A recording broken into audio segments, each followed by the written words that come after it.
Isang mapagpalang araw po sa inyong lahat.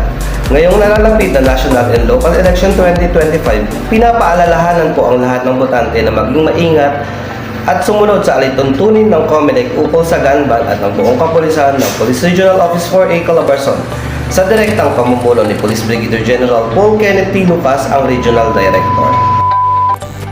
Maging maingat sa pagdadala ng baril, alinsunod sa COMELEC Resolution Number 11067 or Election Gun Ban.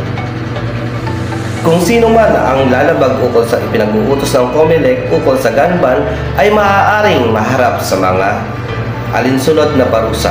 Unang-una, pagkakakulong ng 1 taon at hindi bababa sa 6 na taon. Ikalawa, permanenteng diskwalifikasyon sa pampublikong katungkulan at pagkawala ng karapatang bumoto. Ikatlo, deportasyon para sa mga dayuhan, ngunit pagkatapos lamang ng sentensya sa bilangguan.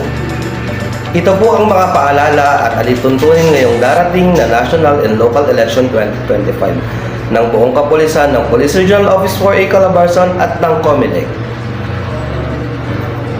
Kung kayo man po ay hindi pa po nakafollow sa aking FB page, FB account at YouTube account, pakifollow na lang po ang Rains Vlog TV at Rains Vlog 4736 para lagi kayong updated sa mga nangyayari sa ating bayan. Muli, ito po ang inyong lingkod, ang Police Regional Office 4A Secretary Vlogger mula po sa Imus Component City Police Station. Rains Vlog, dahil sa bagong Pilipinas, ang gusto ng Police ng Regional Office 4A Calabarzon ay ligtas tayong lahat.